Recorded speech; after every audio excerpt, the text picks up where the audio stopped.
يا بسم الله، السلام عليكم ورحمة الله تعالى وبركاته. كديرين؟ لاباس عليكم بخير؟ نتمنى تعم حياتكم السعادة والتفاؤل والثقة في النفس، وأهم شيء هي الثقة في النفس يا أحبتي في الله.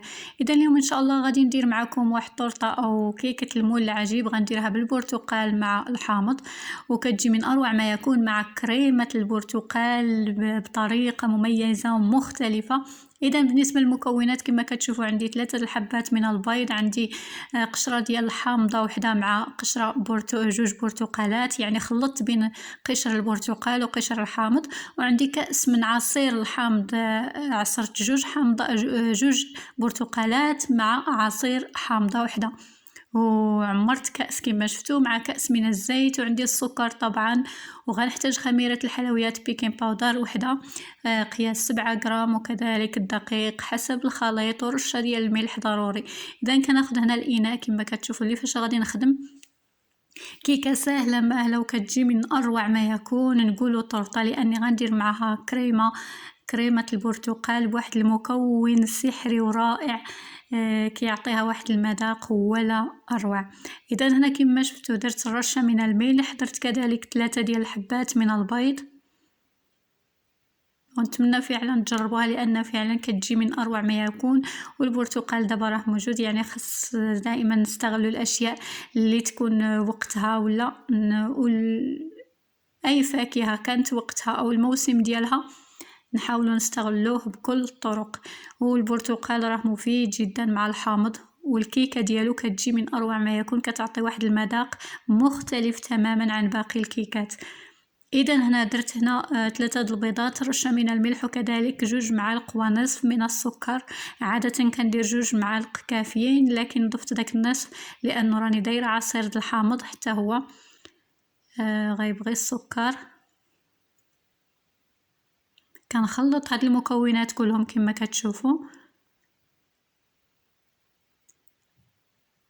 وقبل ما ننسى ما تنساوش لايك الفيديو اذا عجبكم طبعا، واكيد غادي يعجبكم. وكذلك الناس اللي كينضموا اول مره للقناه ما تنساوش الضغط على زر الاشتراك مع تفعيل الجرس باش يوصلكم كل جديد من وصفاتي الرائعه والغزاله. اذا كما كتشوفوا كندير كأس من الزيت النباتيه،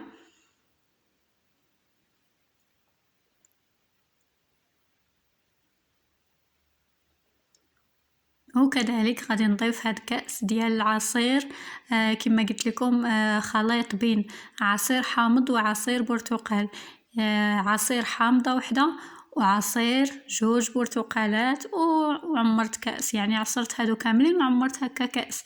وكندير هنا قشر البرتقال مع قشر الحامض، يعني خلطهم كتجي الكيكه كما قلت لكم واحد المذاق ولا اروع. نتمنى فعلا تجربوها.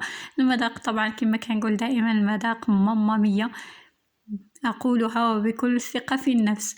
اذا هنا من بعد ما خلطت المكونات كنضيف الدقيق. بالنسبه للدقيق تدريجيا، ما عنديش هنا واحد القياس مضبوط، لكن غنبقى نضيف الدقيق تدريجيا حتى نحصل على قوام ديال خليط الكيك اللي كلنا كنعرفوه. هنا ما احتاجينا لا فانيليا ولا شيء، لانه درنا قشره ديال الحامض مع قشر البرتقال.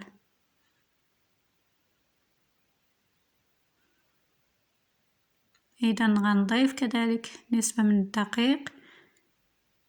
بالنسبه للدقيق كيبقى على حسب حجم البيض، وكذلك حتى كاين الدقيق اللي يتشرب والدقيق اللي ما كيتشربش، يعني هاد المعلومات كلنا عارفينهم، لهذا كنبقاو نضيفو الدقيق تدريجيا حتى كنحصل على قوام الكيك.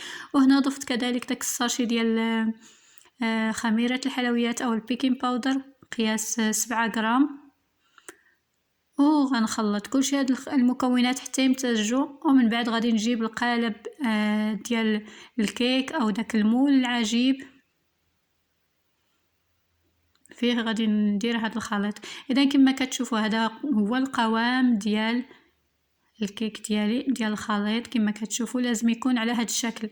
دابا غادي نجيب المول كما شفتوا، هنا دهنتو كامل بالزبده ضروري، ولا ما بغيتوش الزبده ممكن دهنوا بالزيت وترشوا الدقيق، لكن احسن شي نديروا الزبده.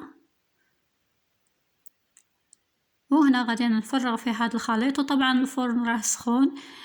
غادي ندخلو للفرن وغنقص البوطان مزيان حتى يطيب ياخد حقه من الطياب، ونرجع لكم تشوفوا معايا الشكل ديالو ديال هذا الكيك. ومن بعد غادي ننتقلوا مباشرة باش نجهز معكم الكريمة، كريمة البرتقال الرائعة بمكون مميز جدا ورائع. دابا كاين في متواجد، يعني كاين موجود فين ما مشيتو تلقاوه.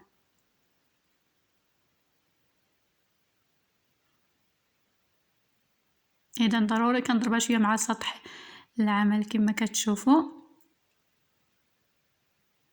وغادي ندخلو للفرن ونرجع معكم. اذا الكيك ديالي من بعد ما دخلته للفرن صافي طاب. هذا هو القوام ديالو والشكل ديالو النهائي كيجي على هذا الشكل. كيكون الكيك قطني هشيش ورائع، والرائحه ديالو رائعه جدا لانه فيه ديك قشره البرتقال مع قشره الحامض او الليمون، كتعطيه واحد الرائحه غزاله ومميزه، والمذاق ماما مية طبعا. هذه أقولها كما قلت بكل ثقة في النفس. إذا بالنسبة للكريمة غنحتاج هنا نصف لتر من الحليب، والمكون المميز والرائع والسحري هو أن هو كاين السكر طبعا، هو الفلون ديال البرتقال. راه كاين موجود دابا فلون بنكهة البرتقال، راه موجود رائع جدا. وحتى الطريقة ديال الاستعمال راه مكتوبة في ظهر العلبة، يعني فلان البرتقال كما كتشوفوا، والسكر طبعا. اذا غادي نحتاج كما قلت لكم نصف لتر من الحليب. كناخذ هنا هذا الكسرول هذه. اول شيء غادي نديرو هو اني غادي نجيب السكر، غادي ناخذ 2 معالق كبار من السكر، هما اللي القياس ديال نصف لتر من الحليب، كنديرو معاه 2 معالق ديال السكر.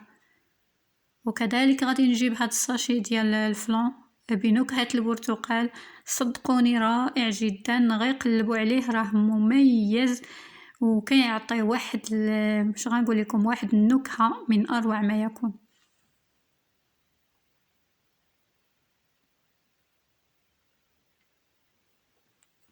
وهنا كنضيف شويه ديال الحليب وكنخلط حتى كيمتزجوا لي كامل هاد المكونات، وغنضيف باقي الكميه ديال الحليب.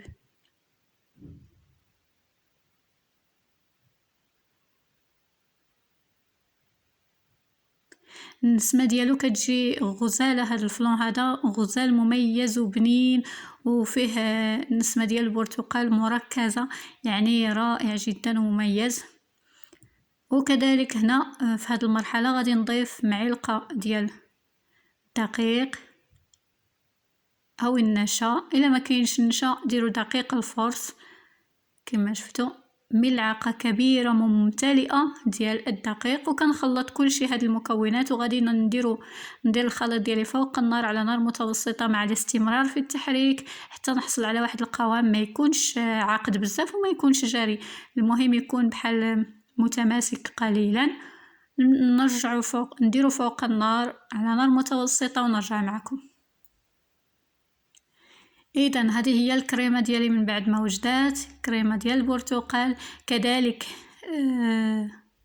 الكيكه يعني راها بردات شويه ولات دافئه. هنا كنفرغ عليها هذا الخليط ديال الفلون البرتقال، وغادي نديرو في الثلاجه من 3 حتى ل 4 ديال الساعات.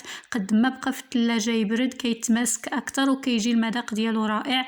خليته 3 ساعات في الثلاجه، وكما كتشوفوا هذا هو الشكل النهائي ديالو من بعد ما كيتماسك، يعني راه بردات لي الكيكه، خدات الوقت بردات وحتى ديك الكريمه تماسكات. هنا كنجيب القطعه ديال البرتقال كما كتشوفوا، غادي نزين بهم كإشارة أن هاد الكيكة ديال البرتقال. كنقطعهم هكا، يعني قطعتهم دوائر كما كتشوفوا، ومن بعد كنقطعهم بهذا الشكل. ودوك الدوائر الثانيين كنقطعهم كل وحده كنقطعها على 2 كما كتشوفوا، كنزين بهذا الشكل. بالنسبه لطريقه التزيين كل واحد حر يزين كيف بغى، لكم الحريه التامه. انا هذه الطريقه اللي كندير، كناخذ قطع او شرائح ديال البرتقال كنزين بهم، كنحطهم هكا على الجوانب ونتمنى فعلا تجربوا هاد الكيكة وتردوا عليا الخبر. الصراحة من أروع ما يكون، غير جربوها على ضمانتي كما يقولوا.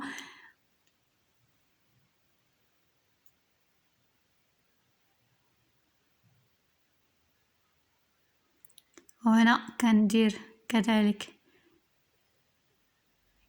كنديرهم هكا بحال على شكل وردة، وغنجيب كذلك اوراق ديال النعناع غادي نزين بهم، نديرهم نحطهم على الجوانب او حتى في الوسط كما كتشوفوا. كما قلت بالنسبه لطريقه التزيين كل واحد حر يزين الكيكه او التورته كيف بغى، لكم الاختيار.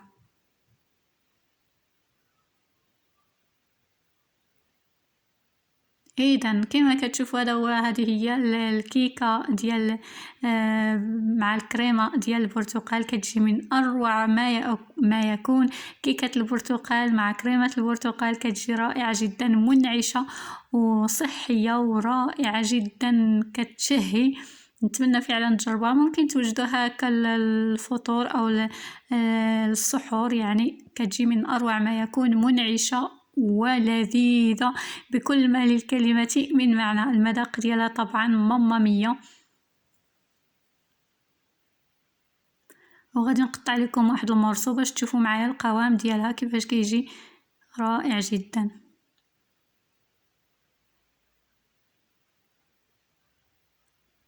اذا هذا هو الشكل ديالها كما كتشوفوا، كتجي من اروع ما يكون.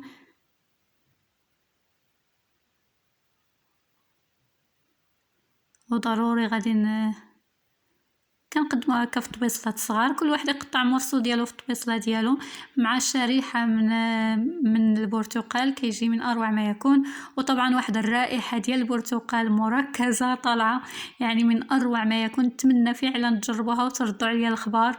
وهذا ما كان احبتي في الله، وهذا هو الشكل ديالها طبعا. والمذاق ماما مية، واخا ما ندوقش لكم انا كنقول لكم انه فعلا المذاق ولا اروع وتحدي. نتمنى فعلا تجربوها وتردوا عليا الخبر. علاش لا ما توجدوهاش هكا لوجبة السحور او الفطور، مهم او بعد الافطار، يعني تحطوها هكا وتاكلوها بالصحة والراحة، واكيد غادي تعجب الكبير والصغير. هذا ما كان احبتي في الله، والى الملتقى في وصفة جديدة مميزة ورائعة، ومع السلامة. والمذاق ماما مية. تحياتي لكم كاملين، والى الملتقى.